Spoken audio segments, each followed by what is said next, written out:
Happy Thursday, everybody. I am choosing to talk about indirect dialogue specifically, which of course needs to be contrasted with direct dialogue.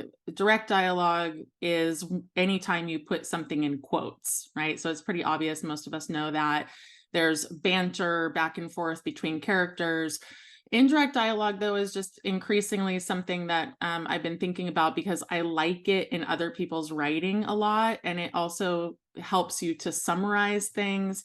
And so I'm using a combination of sharing some quotes from in the Dream House, which I think I love and has a lot of really great craft elements.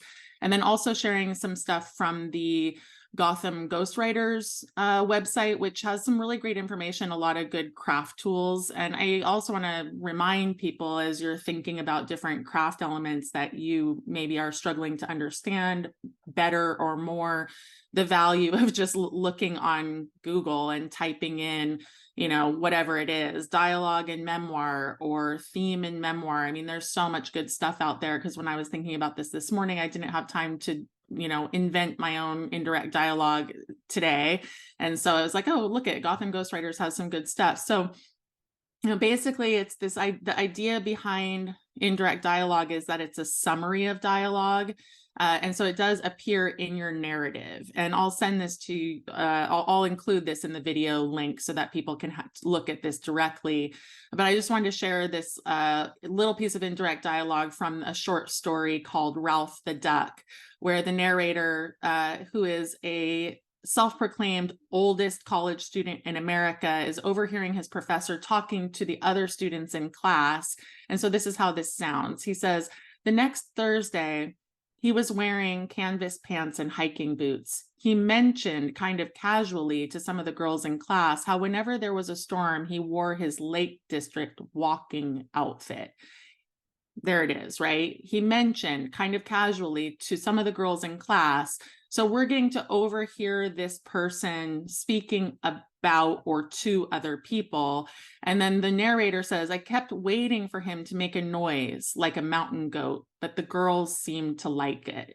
So again, there's a way of interjecting what other people are saying and showing yourself as observer, which clearly is going to happen a lot in your memoir, where you're observing other people doing things and what they're saying to other people.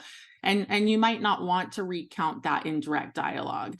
On the other hand, direct dialogue is very powerful because it immediately puts readers into a scene, whereas indirect dialogue has a way of sort of summarizing. But you'll want to use indirect dialogue sometimes because it can also condense a long conversation.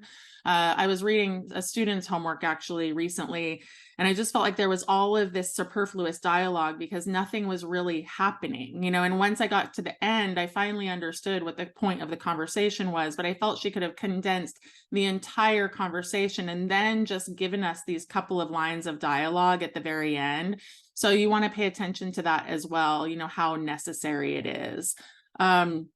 I want to read a couple of lines from Carmen Maria's book because she's great. If you haven't read this book, you really should, because it's just another one of those books, kind of like Maggie Smith's book, that I've been just a little bit obsessed with all the different craft elements that she's doing and the way that she's writing and what she's offering to us by way of showcasing great and unusual craft, lots of second person, which is excellent, and just amazing writing. She's quite a literary writer, so there's that as well.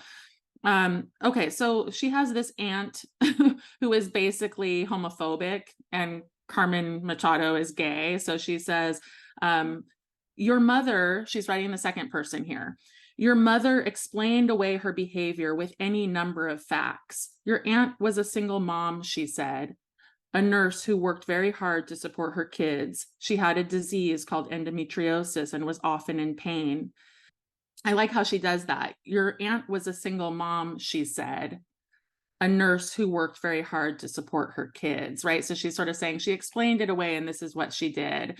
And then another part in this book where she just has a whole series, and I'll make sure that I put this in the video as well for those who want to look at this, but this is on page, that was page 70, and this is page 98.